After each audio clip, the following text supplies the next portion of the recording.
არის ახალი სამზე სტუდიაში ნატა ასეთიანი მუშაობს. მოხატგვერდის ძმათა სასაფლაოზე ამ დრომდე ხალხმრავლობა დილიდან იქ გარდაცვლილი ჯარისკაცების ხსოვნას პატივი უამრავმა ადამიანმა მიაგო, მათ შორის იყვნენ ქვეყნის აღმასრულებელი და საკანონმდებლო ხელისუფლების წარმომადგენლები. დილიდან მოხატგვერდში იმყოფება თამარ გოგესაშვილიც, მას ახლა პირდაპირ ეთერში ვთავთ. თამარ, გისმენთ. ყველაზე დიდი და თანამედროვე იარაღი საქართველოში ყოველთვის იყო მეომრების გაუტეხელი სული და ეს იქნება მომავალშიც ჩვენი წარმატების გარანტი. ასე შეაფასა თავდაცვის მინისტრმა აგვისტოს ომში გარდაცვლილ ჯარისკაცთა ღვაწლი ირაკლი ალასანიამ მეომართა ხსოვნას პატივი მინისტრთა კაბინეტის სხვა წარმომადგენლებთან ერთად მიაგო.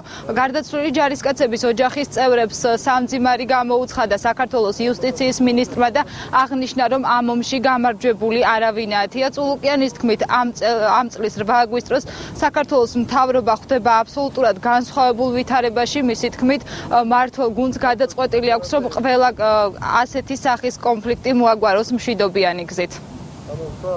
ყველაზე დიდი იარაღი და ყოველთვის ყველაზე თანამედროვე და ძლიერი იარაღი საქართველოში იყო გაუტეხელი სული ჩვენი მეომრების. და მე დარწმუნებული ვარ, რომ ეს გვამარცხებინებდა ჩვენ მტრებს წარსულში და ეს იქნება საქართველოს წარმატებების და გამარჯვებების გარანტი მომავალშიც. მე მინდა მიუსამძიმრო ყველა იმ ადამიანის ახლობელს და სრულიად საქართველოს იმ ადამიანების სიცოცხლის გამო, რომლებმაც გაწირეს თავი ჩვენი სამშობლოსათვის, მათ ყველაზე დიდი ღირებულება რაც გააჩნდათ, შესწირეს ჩვენ ყველაზე დიდ ღირებულებას სამშობლოს.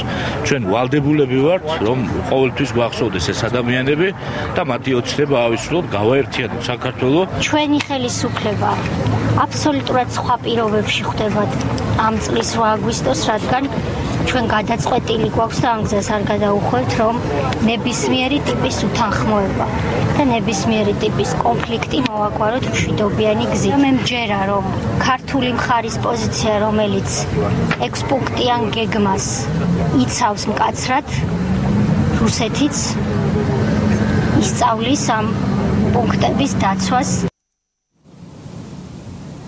დილიდან არ წყდება ხალხის ნაკადი მოხატგვერდის ძმათა სასაფლაოზე. აქ იმყოფებოდნენ საკანონმდებლო და აღმასრულებელი ხელისუფლების წარმომადგენლები.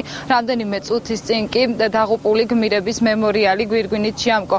სპორტისა და ახალგაზრდობის საქმეთა მინისტრმა აქ ასევე იმყოფებოდა კულტურისა და ძეგლთა დაცვის მინისტრიც. ამ დრომდე რჩებიან მოხატგვერდის ძმათა სასაფლაოზე გარდაცვლილი ჯარისკაცების ოჯახის წევრებიც.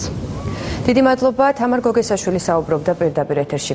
მოხატგვერდის ძმათა სასაფლაოზე დაღუპულ ჯარისკაცთა საფლავებს პატივი პრემიერ-მინისტრმა და მინისტრთა კაბინეტის სხვა წევრებმაც მიაგეს. ბიძინა ივანიშვილმა საფლავები გვირგვინით კოალიცია ქართული ოცნების საპრეზიდენტო კანდიდატთან გიორგი მარგულაშვილთან ერთად შეამკო. საგარეო საქმეთა მინისტრის მაია ფანჯიკიძის თქმით, პოლიტიკური ვითარება დაძაბულია და სხვა სფეროებში მიღწეული წარმატება არ აისახა ორმხრივ პოლიტიკურ ვითარებაზე. დღეს არის ჩვენი გმირებისა და ვაჟკაცების თავდადების თარიღი. ასე აფასებს აგვისტოს ომის 5 წლის თავს ევროინტეგრაციის მინისტრი ალექსი პეტრიაშვილი. მოხატგვერდის ძმათა სასაფლაოზე ომში დაღუპულთა ხსოვნას პატივი ენერგეტიკის მინისტრმა კახი კალაძემაც მიაგო. საქართველოს ტერიტორიის 20% კლავაც არის ოკუპირებული. რუსეთს გამოცხადებული აქვს სამხრეთ ოსეთისა და აფხაზეთის დამოუკიდებლობა და ჯერჯერობით როგორც ჩანს არაპირებს ამ გამოცხადების უკან წაღებას. აქედან გამომდინარე პოლიტიკური ვითარება არის დაძაბული, რომელიც მიუხედავად მიღწეული პროგრესისა სხვა სფეროებში სამწუხაროდ არ აისახა სწორედ აი ამ ორმხრივ პოლიტიკურ ვითარებაზე. ეს არის უმძიმესი თარიღი ჩვენი ქვეყნის ისტორიაში. ეს არის საქართველოს წინააღმდეგ განხორციელებული აგრესიის, საქართველოს ტერიტორიების ოკუპაციის, ამავე დროს საქართველოს დამოუკიდებლობისთვის, თავისუფლებისთვის და მომავალი თაობებისთვის ჩვენი გმირების მიერ, ჩვენი ვაჟკაცების მიერ თავდადების თარიღი. ჩვენ ყოველთვის უნდა გვახსოვდეს, რომ ამ ადამიანებმა, მართლაც ჩვენი ქვეყნის სასახელო ვაჟკაცებმა თავი დადეს იმისათვის, რომ მომავალ თაობებს, ჩვენ შვილებს, შვილთა შვილებს ჰქონდეთ უსაფრთხო, გრძელვადიანი სტაბილურობის, კეთილდღეობის და ყოველივე საუკეთესოს განცდა. ქეცვიხრი მათ წინაშე მადლობას ვუხდი მათ ოჯახებს. ჩვენი ყოველდღიური ვალია წარსულში დაშვებული შეცდომები მაქსიმალურად გამოვასწოროთ და ყველაფერი გავაკეთოთ ამისათვის მოვიხსენიოთ დაღუპულები, საკადრისო პასუხი მივაგოთ გმირებს, საკადრისად დავეხმაროთ გმირების ოჯახებს და ჩვენ მთავრობა ყველაფერს გავაკეთებთ ამისთვის. მოხატგვერდის ძმათა სასაფლაოზე დღეს საქართველოს პრეზიდენტიც იმყოფებოდა. მიხეილ სააკაშვილმა ჯარისკაცების გმირობაზე ისაუბრა. მისი თქმით, სწორედ ჯარისკაცების თავდადებამ გადაარჩინა საქართველოს სახელმწიფოებრიობა. 5 წლის თავზე ამ ომის ცხელი სტადიის მინდა კიდევ ერთხელ პირველ რიგში ვისაუბრო გმირობაზე, რომელიც ამ ბიჭებმა გამოიჩინეს, რომელიც აქ წვანან. თუ არა ეს გმირობა ჩვენ არ გვექნებოდა დრო საზოგადოების მობილიზაციის, სოფლიო დიპლომატიური ძალისხმების გამოგვიწების, რომელიც საბოლოო ჯამში გადაარჩინა ქართული სახელმწიფოებრიობა. მოხატგვერდის ძმათა სასაფლაოზე დაღუპულ გმირებს პატივის საპრეზიდენტო კანდიდატებმაც მიაგეს. მოხატგვერდში იმყოფებოდა დემოკრატიული მოძრაობა ერთიანი საქართველოს ლიდერი ნინო ბურჯანაძე და ქრისტიან-დემოკრატიული მოძრაობის საპრეზიდენტო კანდიდატი გიორგი თარგამაძე. ასეთ დღეებში, როდესაც ერთბაშად იხსნება ყველა ჭრილობა და ერთბაშად ახდება ყველა ტკივილი, ყველა ქართველს, ვისაც ქართული გული გვიძგერს და სისხლი გვიდობს ზარღვებში, ვისაც გვაქვს შერჩენილი ეროვნული ღირსების გრძნობა, რომლებიც აქ მოვდივართ, არა მოსულო ქვების ან მონუმენტების თაყვანისცემისთვის, რომელთაც გვჯერა, რომ არსებობს საქართველოს მარადიული სული. და ეს ბიჭებიც საფლავის ქვემოდან კი არ შემოყურებენ, არამედ დაყურებენ ზეციერი საქართველოდან, უნდა გვახსოვდეს. რამდენად ცუდად გამოვიყურებით, როდესაც მთელს ჩვენს ეროვნულ ენერგიას, მთელს ჩვენს შემართებას, ზოგ შემთხვევაში ვაჟკაცობასა და გაბედულებას ხარჯავთ ერთმანეთთან დაპირისპირებაში. ის ბიჭები, რომლებიც აქ არიან დაკრძალულები, ან თავიანთ მშობლიურ ადგილებში არიან დაკრძალულები, ნამდვილად გმირები არიან და ნამდვილად ჩვენი სამშობლოსათვის და ჩვენი სამშობლოს ერთიანობისათვის იბრძოდნენ. ასევე უნდა მწუხარება გამოვხატო იმ ჩვენივე თანამოქალაქე ოსების მიმართ, რომლებიც დაიღუპნენ ამ ომის დროს და ჩვენ ყველაფერი უნდა გავაკეთოთ იმისათვის, რომ მსგავსი არასოდეს აღარ განმეორდეს. ზუსტად 5 წლის წინ ომის მთავარ ეპიცენტრად ქალაქი გორი იქცა. რუსული ინტერვენციის შედეგად საქართველოს 228 მშვიდობიანი მოქალაქე, 170 სამხედრო პირი და 14 პოლიციელი დაიღუპა. დაკარგულად მიიჩნევა 8 ჯარისკაცი. 30,000 ადამიანი დევნილობაში რჩება. აქტიური საბრძოლო მოქმედებების შეწყვეტა საფრანგეთის პრეზიდენტის ნიკოლა სარკოზის ჩარევის შედეგად მოხერხდა.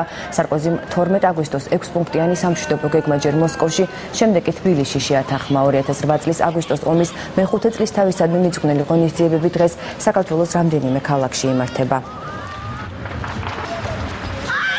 და რა ხდება ქალაქში, რომელიც 5 წლის წინ ომის მთავარ ეპიცენტრად იქცა? ჩვენი გადამღები ჯგუფი დილიდან გორში იმყოფება. გვანცა პაპავაძე ისაუბრებს პირდაპირ ეთერში. გვანცა გისმენთ. გორში აგვისტოს ომისადმი მიძღვნილი ღონისძიებები დილიდან მიმდინარეობს. აქ ჩამოვიდნენ მინისტრთა კაბინეტის წარმომადგენლები, რომლებმაც ომში დაღუპული გმირების ოჯახებს კიდევ ერთხელ მიუსამძიმრეს. გორიდან ისინი წავიდნენ შინდისში, ასევე მოინახულებენ ნიქოსა და სოფელ კოშკას, სადაც დაღუპული გმირების მემორიალებს გვირგვინებით შეამკობენ.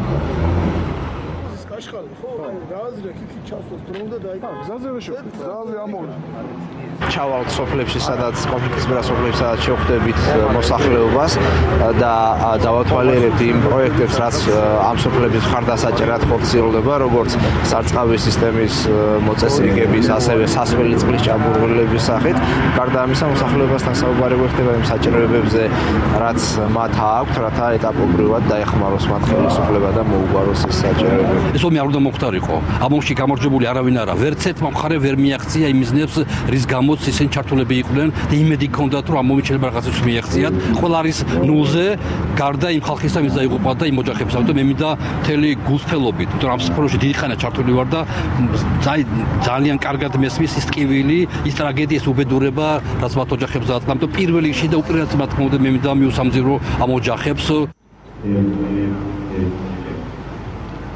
დილიდან გორში იმყოფებოდა ტოლვითა და განსახლების მინისტრი დავით დარახველიძე, მან დიდების მემორიალი ყვავილებით, ხოლო საქართველოს თავდადებისთვის დაღუპულ გმირთა მემორიალი გვირგვინით შეამკო, ასევე გადაიხადეს დაღუპულ გმირთა სულის მოსახსენიებელი პანაშვიდით. დავით დარახველიძემ ასევე დაათვალიერა გორის გიმნაზიაში აგვისტოს ომის პერიოდის სამსახველი გამოფენა და ნახა დოკუმენტური ფილმი. დავით დარახველიძემ იმედი გამოთქვა, რომ დაღუპული გმირების ოჯახები მალე გაერთიანებულ საქართველოში იცხოვრებენ. სამწუხაროდ დღემდე 20 წლის თავზე დევნილობისა და 2008 წლის შემდეგ ჩვენ გვყავს ორმაგი დევნილები უკვე. ძირითადი პრობლემა ისევ რჩება საბინაო მოწყობის საკითხი. ამასთან ერთად არის პრობლემები შემოსავლის წყაროებთან დაკავშირებით, ჯანმრთელობის პრობლემების სწავლის და ასე შემდეგ.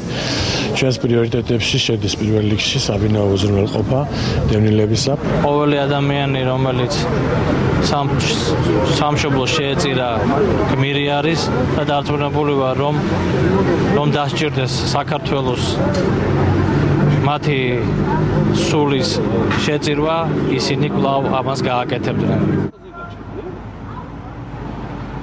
გორში დაღუპული გმირთა მემორიალი ყვავილებით შეამკეს ახალგაზრდებმა, მათ კიდევ ერთხელ გაიხსენეს თუ როგორ იწყებოდა აგვისტოს ომი და სიმბოლური აქცია სახელწოდებით ახალგაზრდები მშვიდობიანი თანაცხოვრებისთვის მოაწყეს.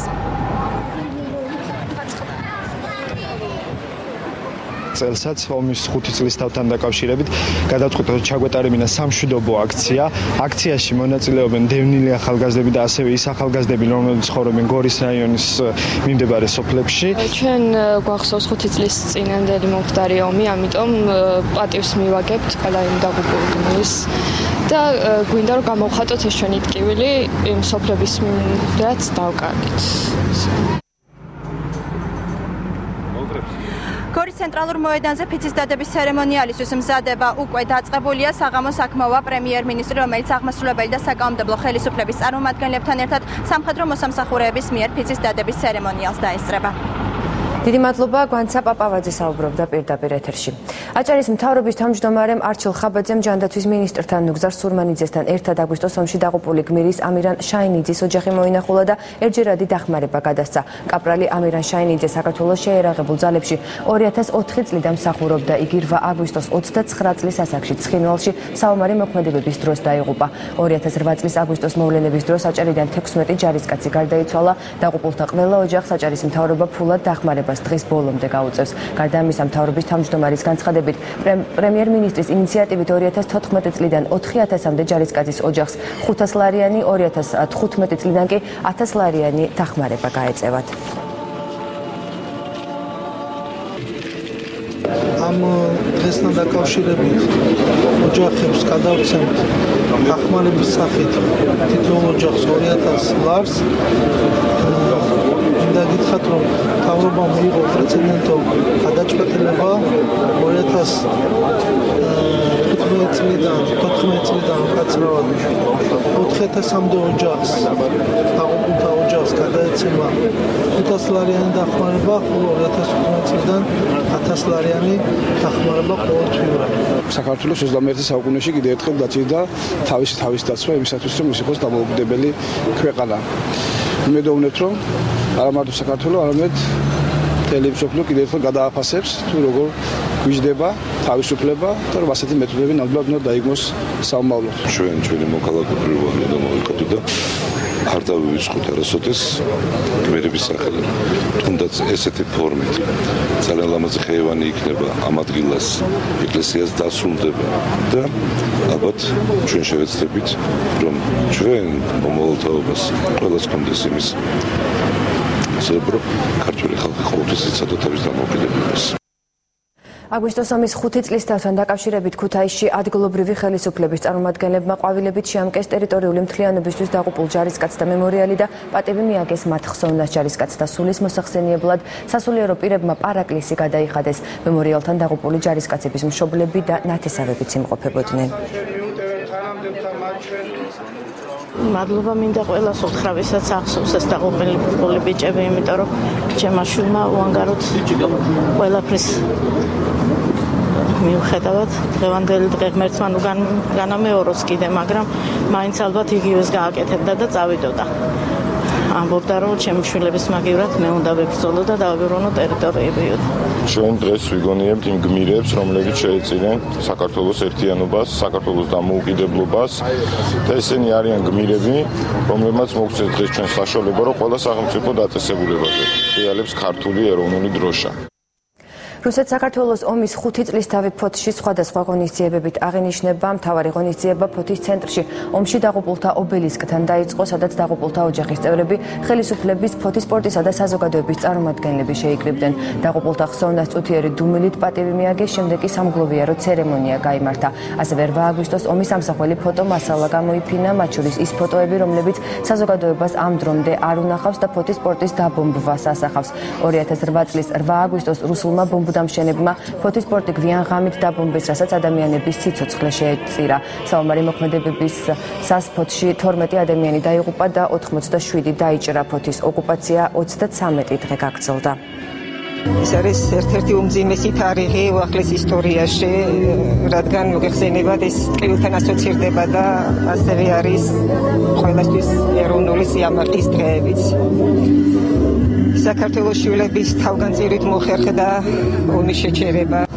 უმძიმესი შედეგის მომტანი ომი, რომლის დაშვება ბუნებრივია არასოდეს არ შეიძლება. ჩვენ განსაკუთრებულ პატივს მივაგებთ ყველა იმ ადამიანს, ვინც სამშობლო შეეწირა. ბუნებრივია უნაზღაურებელი ტკივილი აქვს იმ ოჯახებს, ვინც დაკარგეს ოჯახის წევრები, მაგრამ ძალიან მნიშვნელოვანი იყო ეს გადაწყვეტილება, რომელიც ჩვენ რამდენიმე დღის წინ პარლამენტში მივიღეთ და ყველა ოჯახს, ვინც დაკარგა ომში ოჯახის წევრი, ყოველთვიურად ისინი მიიღებენ 500 ლარს და შემდეგ წელს 1000 ლარს.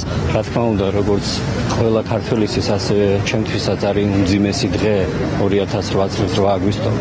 ამეთვეს არის ოკუპაციის დღე. ამ დღეს შეეწირა 12 ახალგაზრდა ჩვენს ქალაქში და მე მინდა ქედი მოვიხარო ჩვენი უახლესი ისტორიის გმირების წინაშე.